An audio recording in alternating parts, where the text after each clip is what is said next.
Hello and welcome to another edition of Fide's podcast. My name is Jerry Serino and I'm your host, and I'm here with talent on loan from Rush. One of the areas that we probably don't cover enough, at least on my show and in general, I think, is the Second Amendment. The Second Amendment is extremely important. It was not put in place by our founding fathers who had just, were in the midst of a revolution because they wanted to make sure people can hunt, right? They did it for a very serious and real reason. And unfortunately, the Second Amendment and the right to bear arms is under severe attack by the same people that are attacking all of our other rights. My guest today is Beth Walker. She's otherwise known, or better known, maybe on social media and all over, as Three Gun Beth. And she is here to talk to us about the Second Amendment and a lot of the cool stuff she does. So, Beth, welcome. Hi, thank you for having me. I appreciate the invitation and the ability to speak about the Second Amendment and the work that I've done.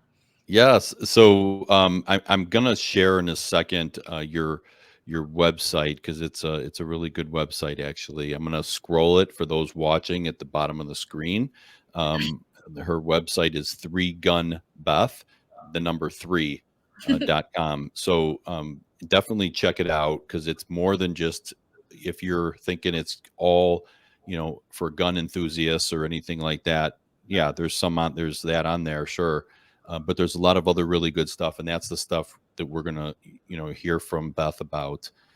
So I want to ask a question, and a number of questions, but my first one is, and I'm a huge Second Amendment, love it. I didn't grow up with guns; they're not Right. something I'm, been around. What does three gun mean? So, three gun is the competitive shooting discipline that I've competed in since I was 15 years old. Actually, my first match was the day before I turned 15. Great birthday present. But three gun is just rifle, pistol, shotgun competitions, and you do all three firearms platforms throughout a course of fire within the same competition. So, it's vastly different than what we see with Olympic shooting and skeet and trap and things like that. It's a little bit more of a varied sport with a lot of running, obstacle course type stuff mixed in with the shooting. Yeah. Okay. So that makes sense. I mean, I've seen some videos of what the type of stuff that you're talking about. It's very cool. It's very cool. So curious. I said I didn't grow up with guns, and that was just the way we were where I grew up. Right. You obviously did, and were influenced by maybe your dad or mom. Tell me about what got you into competitive shooting. Yeah, so my story is a little bit non-traditional. I definitely was around guns growing up. I think I maybe shot a 22 pistol the first time when I was between the ages of 6 and 8. But I didn't even know competition shooting existed back then. I had some severe concussions through middle school and was unable to participate in traditional sports anymore. I had played softball, basketball, volleyball, lots of those traditional sports that young males and females are typically involved in. And on the second concussion, which was during my sixth grade year, I was unable to really do much of anything, watch TV, read. And as I was getting kind of recouped and able to, see a computer screen again without getting a horrible headache, I ran across a young lady. Her name was Katie Francis, and she was a three gun competitor. Again, at this point, I didn't know this avenue existed for an athletic involvement. So I was trying to decide whether I was going to risk my health and my safety and go back to traditional sports. And when I ran across this girl, it really lit a fire in me, thinking that maybe this was something I could do that was different and still have a heavy involvement in athletics and being active. And as a young person, that was something very important to me and that I had grown up with. So about 2 to 3 years after that, I met some of those competitive shooters that I found online, did some research. It was definitely a high investment as far as figuring out the gear that you needed and things like that. So, as a sixth grader, that wasn't something that I could really delve into. And my parents wanted to make sure I was very serious about it before starting. But traumatic brain injuries were, were my jump into the competitive shooting world. So very different from most people, but it worked as a therapy for my brain to recover from those traumatic injuries. Because I was having to memorize stage plans and round counts and do mathematic equations to calculate windage and fun stuff like that. So it definitely was an aid in me being able to process information again the way that I was supposed to and the way that my brain had priorly done. Very cool. That's really great. So so then obviously as a sport, you got into it, you enjoyed it, and Yes. became very good at it, and you kind of have taken that to, again, as we talked about in the beginning, also a Second Amendment advocate, as you have. If again, if you're watching on video, you're seeing under Beth's name, she has 2A advocate. So it's not just, hey, I love this sport. Like I love basketball. I'm not a basketball advocate. You're a Second Amendment advocate, as well as a competitive shooter. So tell me about what got you into becoming a Second Amendment advocate. Yeah. So growing up, my dad and my mom were always very big in instilling uh, American values into me and my sisters, teaching us a lot about history and the founding of our country. So the Second Amendment was always familiar to me, but getting involved with competitive shooting made it personal. So I had a stake in the survival of the Second Amendment, and I saw a lot of attacks on, especially the AR-15 platform, which is a platform that I used in competition roughly 20 times a year. And so those were things that I knew would deeply impact me, those pieces of legislation that were being talked about at the state level, but also the federal level. So there's a group, Women for Gun Rights, formerly the DC Project, that I got involved with when I was 16.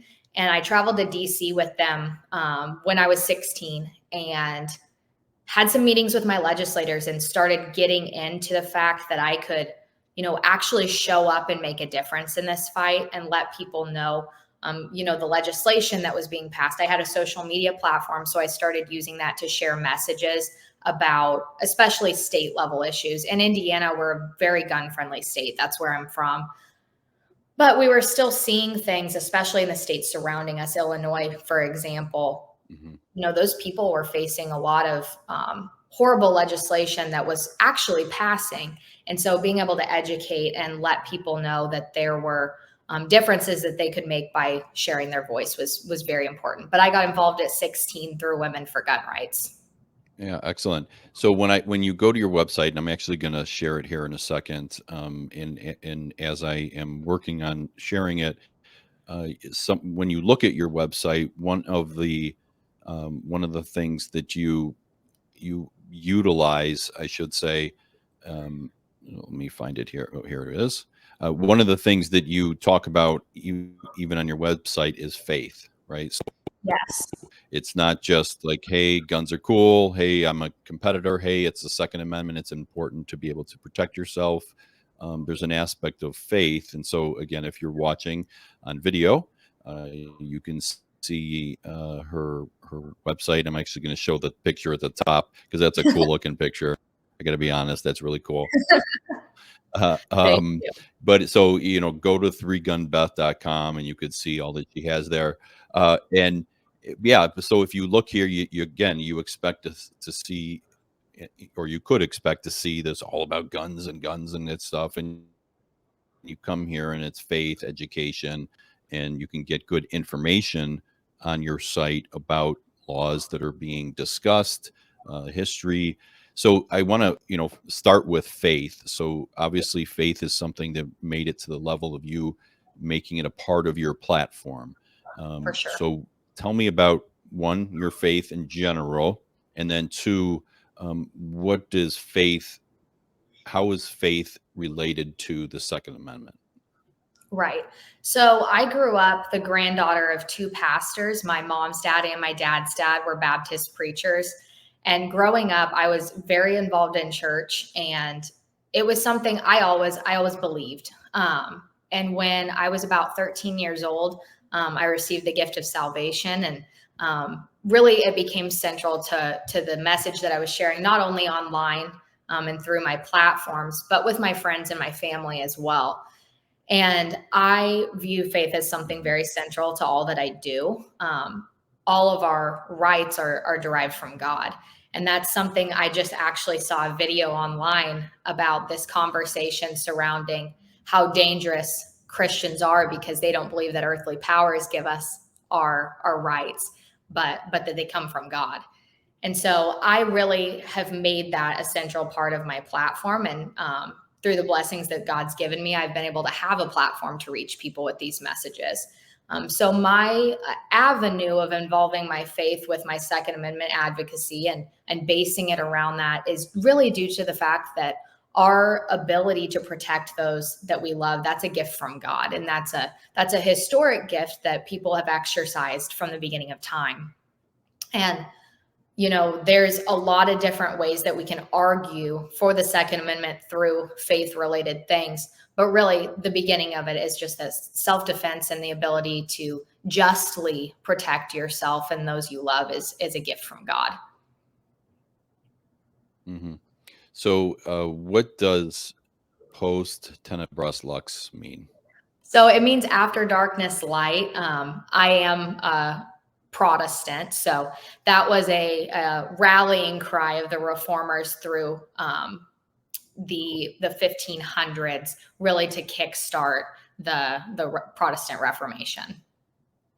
And that's something that I kind of have used on my platform, maybe in a couple different ways. But that after darkness light, we're in a very, very dark time for our country. And as you look through history, you see all of these dark times. And I really believe that after darkness, there will be light, and that God will bring truth and justice to the forefront of things again.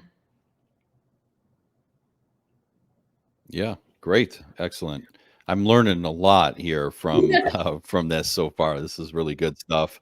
Really good stuff. Okay, so one of the things that you have in here, again, if you're watching, you could see what I'm kind of highlighting here is says, what does it mean to be an American? So if someone were to ask you that and say, Beth, what do you mean? What is the difference between an American, a Canadian, a French, Right. an Italian, whatever? What does it mean to be American? So I think at the basis level, it's a preservation of heritage. It's a preservation of the founding principles that our country was founded upon. So there's a quote by John Adams that I love, that our Constitution was made only for a moral and religious people, and that it's wholly inadequate to a government of any other. And I think that very well describes what it means to be an American. There are so many things going on in this country right now that really reflect the lack of emphasis placed on studying history and understanding the purpose of the things that our country were founded upon. And one of the things that our country was wholly founded upon was Christian heritage and encouraging freedom that was centered on Christ. And so to me, being an American really means upholding and preserving those founding principles that were founded on the law of natures and nature's God, as the Declaration says.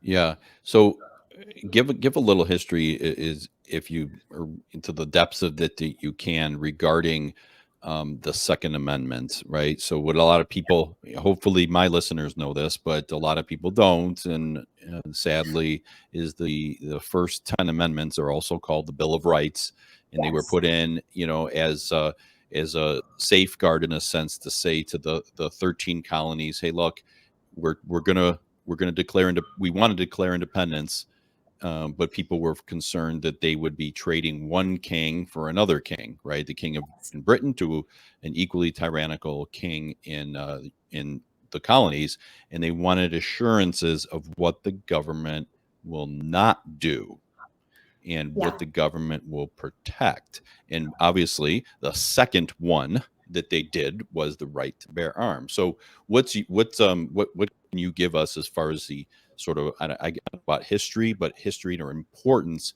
of making that the Second Amendment? Right.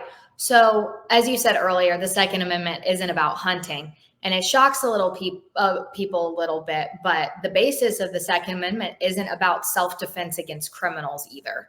It's about defense against a tyrannical government. And when you look back at what the founding fathers were facing when Britain started to really put a stranglehold on them, what their goal was to make sure that everyday people could defend against this tyranny, because the Americans at the start of the revolution, many of them were farmers and shop owners and pastors, and they were individual people. There were teachers, all taking up arms in the defense of freedom.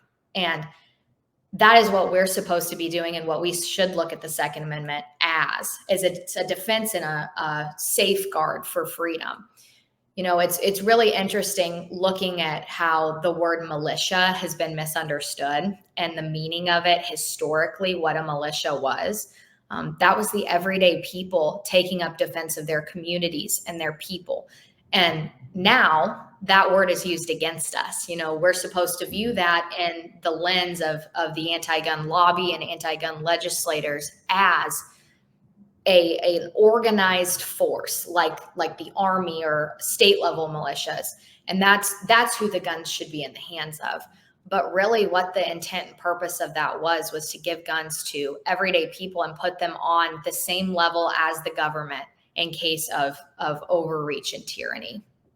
Yep, absolutely. Absolutely. When you look at all tyrannical, without even being an expert in history, throughout history of the world, not just United States, but the history of the world, the tyranny that occurred, people did not ultimately have the ability to defend themselves properly, right? And that was part of the reason that governments were able to be so tyrannical. So obviously today we're having there's a particular political party, an entire political party that is anti-gun in every conceivable way. They say they're not, but look, when they want to do the things that the Democrat Party wants to do in regards to the Second Amendment and limiting and all this stuff, how serious is it, and what is the potential for the left to get their way in making it extremely difficult, if not impossible, to own a gun?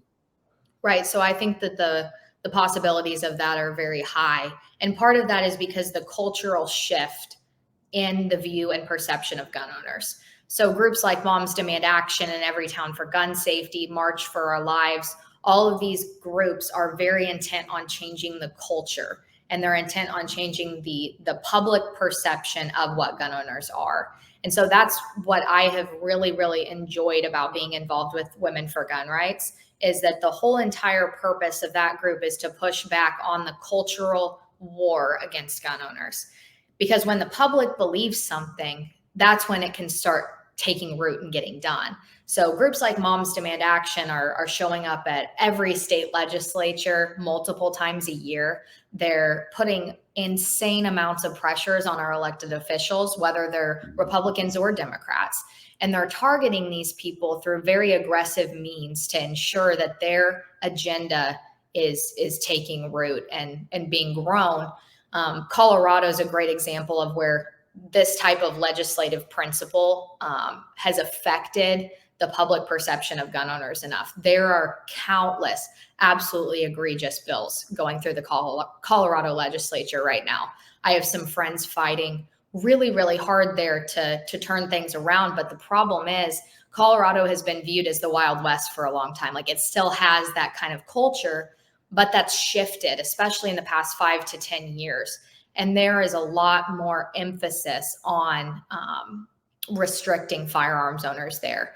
And part of the problem has been that start of believing the Second Amendment was about hunting, because you'll hear these legislators as they're sitting in public testimony and hearings saying that they support the Second Amendment, and that's where we've got this shift. It used to be, I support the Second Amendment. Now they add a but there, and they talk about, oh, well, I hunt or I collect old firearms. And then they're looking to restrict those people like myself and like some friends of mine out in Colorado who are carrying to protect their lives because of threats. I mean, the shootings that have happened in Boulder, I think, are a great example of why we need the Mhm. ability to defend ourselves and be our own first responder, because the police can't arrive fast enough.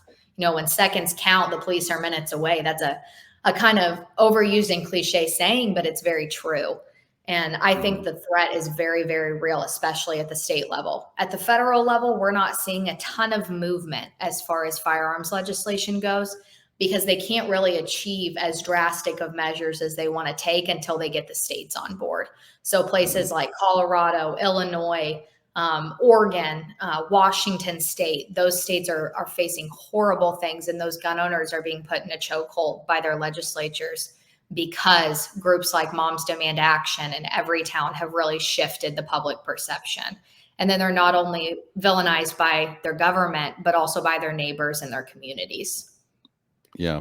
So it's my question is a philosophical one in a sense, in that obviously I think that there are people who are anti-gun and they're just ignorant of reality and they're just basing it upon emotion, right? They Sure. see a school shooting and they think, "Oh my God, I want to get rid of guns." And I'm sympathetic to that emotion, especially moms, who could tend to be that way, and that's fine and that's okay. But from the perspective of the politicians, many of whom, um, let's face it, they're against walls, but they live behind walls. They're Yeah. against guns, but they're protected by people with guns, right? They want to curtail our lives for the sake of global warming, yet they fly on private jets and so on. Do you think that these politicians pushing these agendas are doing so because they truly believe it, or do they do it for the sake of, getting votes from and money from the constituents? Yeah, I think in huge part it's because of the money coming from the constituents. I've met very few anti-gun legislators, and I mean, I've met a lot of them at the state level and the federal level who actually seem to believe and understand the issue that they're so aggressively speaking out about. I've heard countless of them. I was in the 2019 assault weapon ban hearing up Mhm. here on Capitol Hill with Diana Muller, who's the founder of Women for Gun Rights. She was speaking, and the misinformation that these legislators were spewing and sharing wasn't even close to a factual basis. They don't understand the issue that Mhm. they're screaming and yelling about to get views and clicks on social media. And most of them, if not all of them, are using these people with legitimate emotional reactions to further their goal to get votes. And I think it's even more than votes, it's just about control. And from the federal level down to the state and local level, really all of these legislators that are trying to take away the right to keep and bear arms, whether it's very basic things like magazine capacity restrictions or universal background checks. These are all things that I vehemently oppose, but they're lower level in the view of most people. All of these things are really just a stair step to control. And so if Mhm. they can achieve those votes by manipulating the actual emotional reactions, they'll do that just in order to achieve votes, reelection, and specifically power. Yeah. So, what are some of the misconceptions? Again, I don't know all that much about guns, but people will say AR-15s, it's assault rifle, and AR does not mean assault rifle. They No. also, use the word assault rifle and weapons of war and things like that. All automatic, semi-automatic, and they almost put out pictures or images of people just spraying, bullets everywhere and so on. So maybe for everyone listening who doesn't know as much, what are some of the misconceptions about guns?